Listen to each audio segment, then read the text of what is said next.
Greetings, I'm Epictetus, and this is Epic Tech. Welcome to part 2 of my shipbuilding series from Interstellar Rift. Today we're going to be talking about power groups and how to manage power flow and basically just power in general. Now, on smaller ships, power isn't really an issue. I mean, it's an issue to make sure you have enough power, but balancing it, making sure that it's flowing from one place to another, it doesn't really come up as a thing. You can leave everything in the default groups and the default setups and you're fine. Eventually, however, you're going to make a ship that's big enough that you're going to have to really start thinking about where you want your power to flow and when. And that's what we're going to be talking about today. Now, in front of me is the Royal Ray from the Let's Play series that I do with Commander Kitten and Cosmic Chimp. If you haven't seen that, I highly recommend it. It's a lot of fun.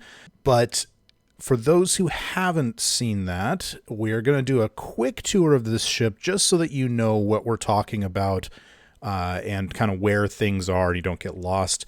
At least we're going to tour the kind of the most important parts here in the editor. So this is the inside of the ship, and let's take a look up here. We've got this is the front of the ship here, and we've got our bridge. This is our central area where we have some kind of decorative stuff, our main teleporter. Over here is all the, war stuff. This is the armor generators, our large shield generator, ammo loaders, etc. On the other side, and sometimes we call these the wings, by the way. This is our rift generator. We've got our oxygen and CPU, ship editor, and then on the floor above, this is what we call my office because I'm the engineer of the ship. And in here, I've got something called fuse boxes, and we're going to take a look at these specifically. But I also have an engineering terminal and some other things that are needed. On the top floor over here, this is mostly storage. This is mostly storage and the extractors, refineries, drone bay, and then back here we've got our large primary engine. The thing is ginormous. That's about all you need to know for what we're doing. One more thing, and that is on the very bottom floor, this is our emergency area, and we have 4 escape pods for getting away if the thing starts to blow up. There's not a whole lot else down here, but we do want to make sure that those are online if we ever need them. Then we've got 2 identical areas behind the 2 wings that have generators, fuel storage, and all of our power cells, and the primary batteries. We've got 2 large batteries. So the first thing you're going to want to do is go to the power group edit mode. And here we're going to see, and this is a little bit poorly named, this mode, because it's power group, but it's also the life support groups and the weapons groups. But we're only going to be dealing with power groups today. And at another point in time, we'll be looking at weapons groups. Now, part of the reason that I wanted to use the Royal Ray for this is because I plan on completely redoing the power system anyway, and I thought, hey, why not turn it into a video? So, the first thing I'm going to do is completely eliminate this group called torpedoes because we don't even have any torpedoes on the ship anymore, so that was useless. I'm just going to hit the little minus here. We need to redo all of this. So I'm going to move all of the devices from non-essential and life support into the default group just temporarily. So we're going to do that. And now non-essentials is empty and I'm going to delete it. We're going to do the same thing with life support. Move them all to default group and then delete the life support group. And there may be, if I take a quick look around here, by the way, F will get rid of all the interface so you can actually see a little bit better. And it looks like everything is in a group. Not seeing anything. If I were to click on one of these guys, it would remove it from the group. And you can see that it gets its default texture. But I want everything to be in the default group for now. If something isn't in a group, it will not receive any power. And sometimes that may be what you want, but for right now, I want everything I have powered. So let's decide on some groups. Now, life support, I am going to do again. I think it's good to have a life support group. You can click on the side here on the color, and you can choose any color you like. I like to have life support be kind of a bluish color because it kind of represents oxygen. And then I like to have default being like gray or white or something like that. White is a little bit blaring, so I'll typically choose like a gray. I also want to have a separate group for like all of our weaponry stuff. So this is kind of like the second most important thing. We want to make sure our weapons are online, our shields are online, that kind of thing. So I'm just going to call this war, the war group. And we're going to choose red for that. And then I'm going to do one more, and I'm going to call this one non-essential. And we're going to make this one, oh, I don't know. Let's do yellow, maybe green. That works. Now that we've got our groups set up, now we need to actually assign things to those groups. And you've got a couple of different ways to do that. One is if we find a category in here that we want to be there, we can move all of those in one shot. So floor fans, that's our air, definitely life support. We're going to move all devices to life support. Now, life support has all the fans, and we can take a look and we can see that all of the fans, at least the floor ones, are now colored blue. And that's good. That's what we want. So I'm going to quickly go through and move all of the things that I think need to be in life support into life support, which includes doors, because you got to be able to move from place to place. I also always put teleporters in the life support group so that you can get off the ship if necessary. Keep in mind, and you'll notice that there is no move all to group thing. That if it's not grouped together, it doesn't give you that option. That's a current bug. I'm hoping that they'll fix that sometime soon. I'm not sure if it's a bug or an oversight or what, but it really would be nice to not have to go digging around looking for the actual item you want to change. If you want to move something that's either a single item or you just want to do it by clicking around, then click on that group, find it in this mess. I can see my large teleporter right there and click on it, and then it'll be added in. There's also a small teleporter around here that I know I'm going to need. There it is. It can be such a pain to do that. Anyway, life support systems, definitely a life support thing. I've got 4 of this kind of door. Escape pods, definitely life support. Directional signs. Now I have signs pointing you in the direction of the escape pods. Those I want in life support, but the other signs I don't need in life support. And there we go. That should be it. Except one more thing.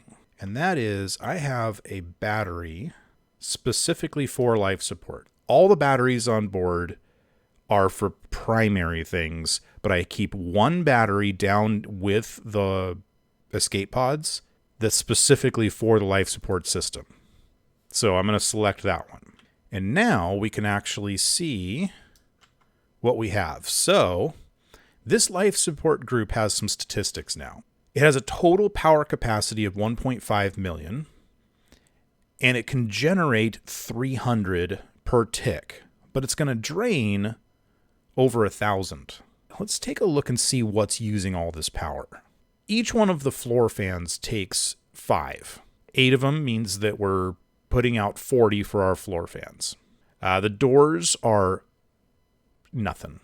The lockers literally are nothing. The teleporter is 1,000 each time it's used. The life support systems are 10 each. The docking stations are interesting, and we'll get to those in a little bit. So sometimes these numbers up here can be a little bit misleading. One thing that I always forget is that batteries count toward drain, and they count toward drain until they're filled. and then there is no drain. So the actual drain of the life support system right now is 68. It's not 1068. So if I were to remove this battery, you'll note that the drain drops down to 68. So you don't have to worry about the fact that the drain is way above the power generation, because that battery is generating 300 until it's empty, but it's draining 1,000 until it's full, if that makes sense to you. Now, currently, other than that battery, we have no way of generating any power in the life support system, and we have no way of actually powering that battery. So that's going to be a problem. We need to get something into this group that generates power. Now, there's a few different ways to handle this. Personally, I like to take the easy way out and take all of my solar panels and put them into this group. Because solar panels don't put out a lot, but they always put out something. As opposed to everything else, if it runs out of fuel, you stop getting power. Let's take a quick look. We have two different kinds on this ship. Here we go. We have 136 solar panels putting out 0.5 each. So let's move all of those over to life support. Let's go back to life support, and we can see, well, look at that. I swear I didn't do that on purpose. That's like exactly the right amount. Did I do that on? I don't remember doing that. But if we remove this battery, you can see that it's now generating exactly the amount that it's draining. So that works out well. These solar panels will always make up for the loss. However, they'll never charge the battery potentially. It might. We'd have to look at that. That's a little test I think we should run and see whether that actually would gain or lose. Now, at first, it's going to lose a ton because of one thing, and that is the escape pods. The escape pods each have a battery on them, and they have to be charged from the ship, and they will drain a lot until they're full, and then they'll be fine. So we're going to need to charge those up, and then all these numbers will match. What we'll actually do to deal with that is going to be in-game, and we're going to do that later when we get to the in-game section. For now, let's go ahead and assign some more stuff. So let's move to war. The cyber warfare suites, the light pulse lasers, large shield generator, which unfortunately we're going to have to do by hand, large armor generators, the flat cannons, turrets, and I'm not going to move the small shield generator over. I actually want that to be in the default group. And that's because I have a small shield generator for running when we don't need the large generator because it uses a lot more power. So anyway, the EMP generator definitely also needs to go over into the war group. So let's go ahead and click on war. And let's get those single items. So here's my large shield generator, and my EMP is back here. There we go. And let's see, did I miss anything else? Yeah, that looks solid. So we're going to go ahead and leave that. Now, on this one, you can see that there's 0 capacity, 0 generation, but there's a whole lot of drain. And of course, it will peak out at a certain amount. But we're going to get to that in a bit. Next, we're going to do non-essentials. And a lot of things go in there. So all my extractors, hey, when we're in trouble, we don't need to be extracting and mining. So extractors are going into non-essential, the refineries, cargo teleporter. Well, let's go grab that by hand. Oh, I almost forgot. The molecular assembler needs to be in life support. Let's go get that, because that's where you respawn if you die. Ram scoops, definitely non-essential. It can be so hard to see when you have multiple floors. There we go. That's my assembler.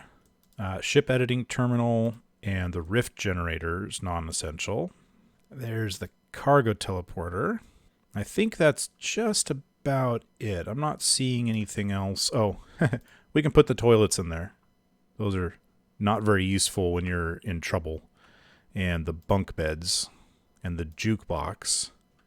I know Commander Kitten would disagree that the jukebox is non-essential. Oh, the disposal unit too. Okay, so I missed a few items. You might be wondering why I haven't set up all the terminals as non-essential. They don't use a whole lot of power. I mean, they use some, but they don't use a ton. And they're actually really handy when you're just trying to figure out what's going on. And I just had another thought. I think I'm actually going to make one more group called Flight. And I'm going to move all of the engines and that kind of thing into there. What color should Flight be? Let's do purple. Because that is a Commander Kitten kind of thing. So maneuvering thrusters, the big ion engines, the really big ion engine needs to be hand clicked. I'd say the cockpit is kind of a flight thing, right? No, because this is the bridge. If it was a regular cockpit, I think I would. But the fact that this is actually a full bridge with a hollow table and all that kind of thing, I think I do want it online all the time. So now we've got 5 different groups, but some of these don't actually have any, well, most of them don't actually have any way to generate power. So we need to figure out what we're going to do with that. That's where these fuse boxes, really hard to see in this mode, but you can kind of see, maybe if I go like that, yeah, there we go. So we've got 3 fuse boxes on this ship, and those 3 fuse boxes can be placed into a group, and then power can be siphoned from another group into that group. But instead of actually placing these into those groups, I'm actually going to do that in game because it's easier to deal with. So how about I'm going to go spawn this ship in to a creative mode game, and we're going to take a look at how this thing works. The ship has been created. Let's go teleport over there. And I've got a little bit of oxygen and hydrogen here. Hey, look at that. Solar panels provide a small amount of unlimited power. Okay, here we are. And we've got, you'll note that we have lights and all of our doors are going to work. And this is kind of key. See, the doors open, and that's because we have the solar panels going. But our cells are not charging. Let's go ahead and throw in some oxygen so we don't have to deal with a little symbol saying that we're suffocating. And again, those work because we have that power group that has solar panels in it. So let's go up to my office here and let's take a quick look at our power situation. We go back one and we hit ship stats. We're going to be able to see that we have 0 fuel. And if we go into advanced stats, you can see the power is just going crazy in the default group. It has nothing. That's part of the issue. But if I go to life support, it's going to show that it's pretty stable. So let's go pop some of this hydrogen into these tanks. It's this way. See, I even get lost on my own ship. So this is one of my hydrogen tanks. Just go ahead and just dump all that in, and we'll watch the fuel just drain very quickly. However, we're going to see almost immediately all of our cells have filled up. However, the large batteries, not as fast. It's actually filling pretty darn fast considering the capacity of those guys. Let's go see what things look like now. That looks a little better, doesn't it? So let's take a look at device details. Life support's showing nothing. Default group is now showing that the power transfer boxes are using a fair amount. And actually, what do we got? So that's odd because these power transfer boxes are not set up to do anything. They're all in the default group. They're transferring power from the default group to the default group. That's silly. So we're going to set these to 0. Hopefully they won't actually transfer. I mean, because I think there's a little bit of waste. I'm not sure about that. But we're going to get to those in a second. I kind of want to leave this in a bad state so we can look at how this works. So if I look at war, nothing. Non-essential, nothing. Flight, nothing. So the jukebox here is showing that there's no power to it. And anytime you do run out of power, if you have no power to a device, hit C on your keyboard And you'll get this interface where you can hit click to select, and then as soon as you hit connect grip to device, you'll actually start sharing power with your from your grip to that device. This is really handy when you've got a door that doesn't work or a teleporter that doesn't work. So that really isn't an issue on this ship because, like I said, we've got the solar panels actually running all of our life support systems. So all of our doors are going to work and all that kind of thing. However, things like this are all in low power. All right, let's go fix that problem. Let's get non-essentials online. So the way we're going to do this is we're going to actually assign one of those fuse boxes to non-essentials. So if we select non-essentials on the right, and I'm going to, don't delete the group, and I'm going to go to default group, and I'm going to go find these power transfer boxes. Now, you can see that there's a power transfer box low and a power transfer box medium. Non-essentials is a pretty big group, so I'm going to move the medium one over there. So I can click that there and hit this button, and now the power transfer box is in non-essentials as a group. So let's go figure out which one that is. I don't remember which one I put it in. I think is it this one? Yeah, here we go. So this one is in non-essentials, and you can see that it says deficit 118. So theoretically, if I move this to 225, it's saying that there's a surplus. Excellent. I can bring this all the way up to 1500. Now we should be able to go and run our extractors and our refineries and anything else that's in non-essential, including the jukebox or whatever is non-essential. Let's take a look at flight. I have a feeling that this is not going to work very well. So I'm going to put a power transfer box low output into flight. Let's see, is it this one? Yeah, it's this one. And I'm going to give it everything we can from a low transfer box. So that's 150. I don't think that's going to be enough to fly us. I mean, not very far anyway, or very fast. Let's go hop in the flight seat and see how far we can go. Yeah, this ship should be able to go a lot faster than 47 meters per second. And if I'm not mistaken, if I were to try to, like, warp out of here,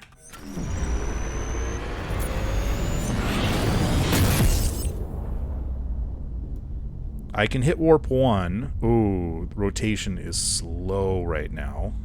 It's normally a lot faster than that.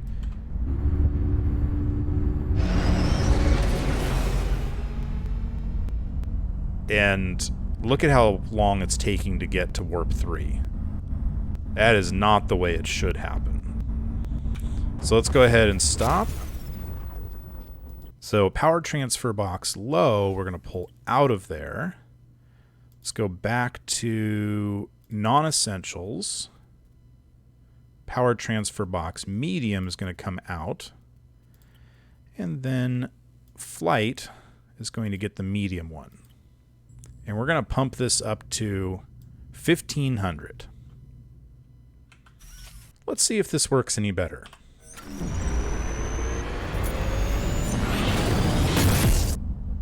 Ooh. It almost seems to be working worse. Hang on, we're going to go take a look at this. Oh, I almost forgot. In this new bridge, they have their own engineering terminal. So we can actually come in here and we can go to power group stats. And let's go to default group. Let's see, ship stats. See, we have no fuel, which is part of the issue here. So we want to see, okay, yeah, the battery's draining pretty quick. And there is nothing in the cells. All right, so here's another thing we can do. So we can use power transfer boxes, and that's definitely doable. But the other thing we can do is just actually move entire power devices over into a system. So if we look for the batteries, where are those large batteries? Here we go. Here's the large batteries. I'm just going to move them directly in. Apparently it didn't like that. Let's order some fuel. If you open up your grip and you go to services, you can actually ask for fuel, as well as asking to repair the interior or the hull. And I'm going to say, hey, fill up the tanks. So they're about 2.5 minutes away. So we'll just go ahead and take a look at some other stuff while we're at it. One of the things I want to look at is how these escape pods are doing and how the battery down here is doing. By the way, you'll note that the battery is completely full in the escape area. And that's because we have this battery completely separated from the rest of the ship. The escape pods I keep disabled. So if I actually enable one of these by hitting activate, we're going to watch that battery drain real quick because it's going to be pouring charge into that escape pod. Yep, you can see it already.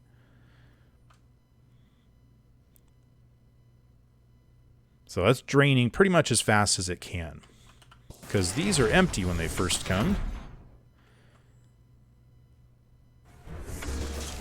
It's weird. It looks like it's fully charged, but that can't be right. I definitely don't want to launch this right now. This one's on. I can't tell whether it's powered or not. That's strange. Well, that's probably a bug that they'll have fixed eventually. Well, look at that. It's actually recharging.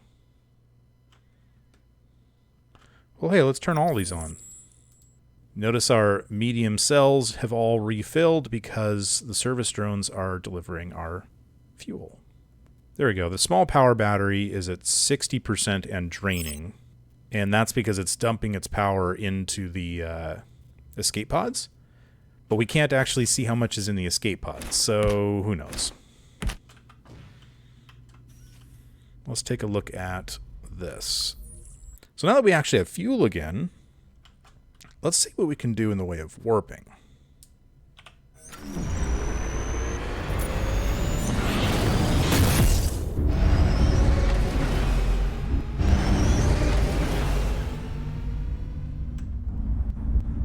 Okay, so it's having a little bit of trouble getting to warp 4.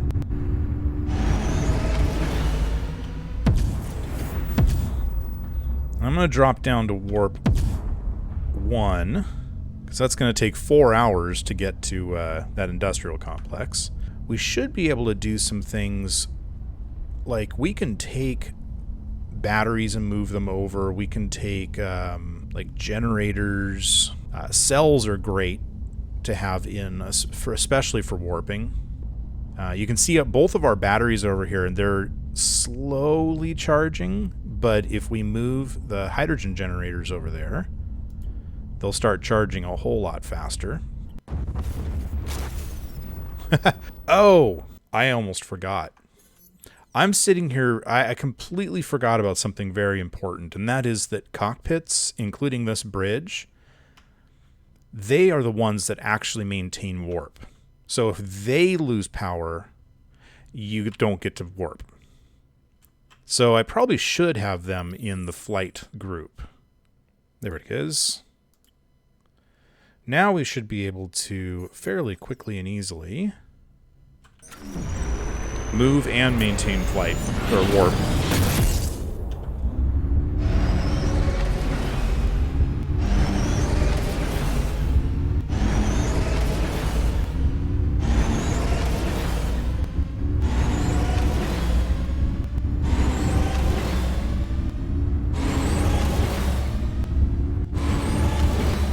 No problem. Maximum warp. But if we do shut down the flight systems, then we would lose our holotable, and that's not that big a deal. Now, I like working from this engineering terminal just because I get access to so many different things, but you can use this one, you can use the one on the large bridge. There isn't one on any of the other ones, and you can do it in the editor itself. And of course, as you can imagine, you can spend a lot of time fiddling with this kind of stuff and balancing and getting everything into the right places. And I still find myself changing things on the fly constantly. You know, when we get into battle, moving things around, making sure there's plenty of power to every section. And I like to save fuel, so I will shut down entire sections. And that's one of the great things about the fuse boxes is, you know, that's the default group. That's the default group. There we go, flight. So if we're not going anywhere, hey, there is no harm in doing that. And that will just, it'll mean that you're not putting out any power, unless, of course, you've already moved some of your hydrogen generators over to flight, in which case you might want to move things. Yeah, there we go. So now I can guarantee that no power is being used by thrusters of any kind, because they literally have no way of getting power. It gives you a lot more control over how much fuel you use. I hope this has been informative, and I'm not going to spend the time to get everything absolutely perfect here on this video. I'll probably spend some time with it for our Let's Play. I think I've demonstrated every thing that I can think of. Oh yeah, we got a gigantic low power thing going on right here. And in theory, we can click to select and connect grip, and now we should have power. Yeah, there we go. So now the bridge has power. But if I move too far away, it'll disconnect. Yep, there you go. Cool, huh? Anyway, if you have any more questions, definitely feel free to throw them as comments on the video, though I can't guarantee that I'm always going to see those. You're better off asking questions on the Discord server. You'll find a link down in the description below, and over there, not only can I answer the question if you ping me, but there's a lot of other people that play Interstellar Rift and know a lot more than I do, honestly, about how all this stuff works. As a matter of fact, a couple of the developers even sometimes hang out on my server. They have their own Discord, and some of the people with the most knowledge about this game hang out on their Discord server. But this should be a pretty good primer, I'm hoping. Please let me know by hitting that thumbs up button, or the thumbs down button if you really want. So I'll see you next time on Epic Tech.